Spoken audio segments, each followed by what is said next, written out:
Kita bertemu lagi dalam acara Cafe Kode, forum advokasi dan pencerdasan hukum bagi masyarakat luas.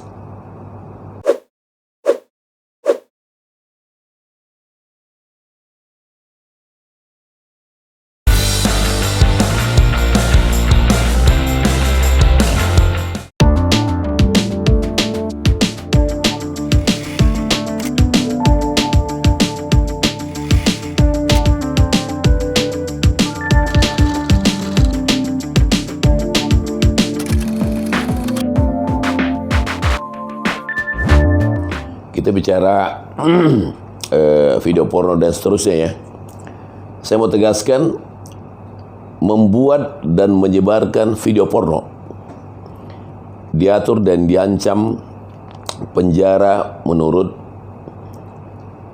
pasal 45 ayat 1 Jungto pasal 27 ayat 1 Undang-Undang nomor 11 tahun 2008 tentang informasi dan transaksi elektronik atau Undang-Undang ITE, sebagaimana telah diubah dengan Undang-Undang nomor 16 tahun 2019 tentang perubahan atas Undang-Undang nomor 11 tahun 2008 tadi tentang Undang-Undang ITE. Itu ancamannya 6 tahun loh. Ya, 6 tahun. Dan denda 1 miliar. Itu berat. 6 tahun tambah 1 miliar. Kemudian kalau dikaitkan lagi nanti atau dijungtokan dengan undang-undang pornografi, Undang-Undang nomor 44 tahun 2008, itu 6 tahun juga. Dendanya mulai dari 250 juta sampai 6 miliar loh, 6 miliar. Itu nggak tanggung-tanggung. Tentu jadi pertanyaan, siapa pelaku atau calon tersangkanya? Ya. Nah, jadi yang pertama itu ya, yang menjadi pelaku adalah siapa yang memvideokan, ya. Kemudian nanti yang mentransmisikan, yang menyebarluaskan video porno dan pelanggaran atas Undang-Undang ITE ini, ya. Kalau misalnya si objek, ya, yang divideoin dalam kondisi tidak sadar, contohnya mabuk, ya, tentu pelakunya siapa yang merekam, kemudian plus siapa yang menyebarkan. Itulah pelakunya. Nah, bisa juga nanti misalnya di latar belakangi misalnya dengan dugaan pemerasan. Kalau nggak kirim uang, gue sebarin ini ya. Karena 368, 369 kuhap pidana. Nambah lagi. Itu 4 tahun. Ya. Nah, saya tidak tahu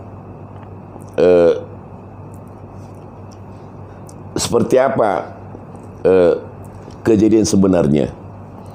Tapi karena sudah tersebar luas, pasti polisi pasti menyelidiki, ya, menyelidiki untuk membuat terang perkara ini, ya. Tentu polisi punya keahlian untuk itu. Ditambah lagi nanti ada pada saat lidik itu ada digital forensik dan seterusnya.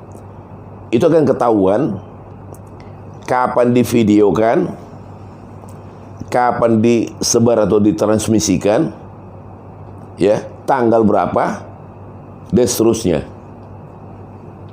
Karena bisa aja orang sekarang divideokan, tapi dia hold, dia tidak sebarluaskan, ya. Nah, memang ini perkara serius, ya. Merusak akhlak bangsa saya kira, ya.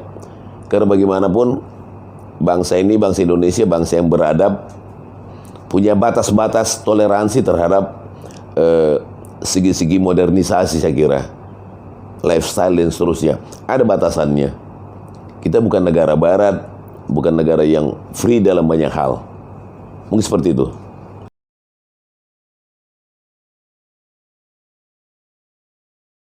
Oke. Namanya orang lagi tidak sadar atau sedang mabok, ya. Tidak normal gitu ya. Mungkin direkam diam-diam atau tanpa sepengetahuan si korban, ya. Si korban bisa lapor balik, ya. Dia bisa melaporkan ke pihak kepolisian tentang dugaan tindak pidana yang dia menjadi korban. Kenapa? Tersebar luas, harkat martabat pribadi rusak, menyangkut keluarga juga, apalagi misalnya orang-orang yang punya popularitas, ya, sebagai pekerja jasa atau profesional, ternyata harkat martabatnya tercemar kemana-mana. Bikin laporan polisi, ya. Siapa yang jadi tersangkanya? Ya tentu orang yang memvideokan, karena tanpa persetujuan, tanpa sepengetahuan si korban, ya. Kemudian siapa yang menyebarkan? Itu juga kan jadi tersangka, ya. Jadi pihak kepolisian dalam hal ini penyidik, ya, akan membuat terang dugaan pidana pornografi atau pelanggaran terhadap undang-undang ITE ini, ya, supaya bisa dibuktikan secara juridis, karena menyangkut aspek teknologi, ya. Jadi biarkan penyidik dengan keahliannya dan ahli yang terkait dengan itu mungkin akan dilakukan digital forensik. Untuk apa? Membuktikan, karena sekarang ini zaman modern dan canggih, alat komunikasi sekarang bisa dibuat mirip, ya, mirip seolah-olah terjadi atau seolah-olah itu pelakunya atau korbannya, ternyata bukan itu. Jadi biarlah ahlinya yang akan menganalisa dan membuktikan bahwasanya supaya valid, akurat hasilnya gitu loh. Bahasanya si perekam si anu, ya, yang mentransmisikan si anu, kapan disebarluaskan, kapan direkamnya, itu kan terang benderang pada waktunya.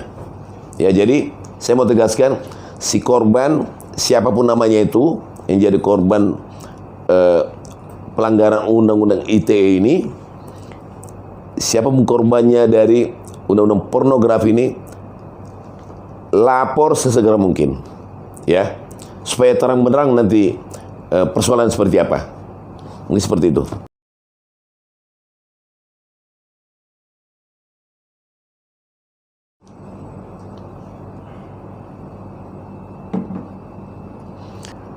Himbauan kita kepada masyarakat luas, ya, terutama terkait dengan kasus seperti ini. Setenar apapun Anda, sepopuler apapun Anda, sekaya apapun atau secantik apapun, tetaplah waspada. Waspada, jaga dirimu, jaga harga dirimu. Ini terjadi ya karena ada dugaan mabuk. Ya jangan minum lagi alkohol, jangan minum minuman keras. Minum yang sehat-sehat aja, ya, supaya tidak mabuk. Ya. Tapi tetaplah buat laporan polisi supaya terang. Dan peristiwa ini hikmahnya buat masyarakat luas. Bapak Ibu yang punya anak gadis, yang punya anak remaja, tolong dikontrol, diperhatikan, ya, supaya tidak menjadi korban seperti ini atau mirip-mirip seperti ini. Ya, jangan mabuk, jangan minum alkohol, jangan minum liquor, ya, minum yang sehat aja, jus, air putih dan seterusnya. Oke?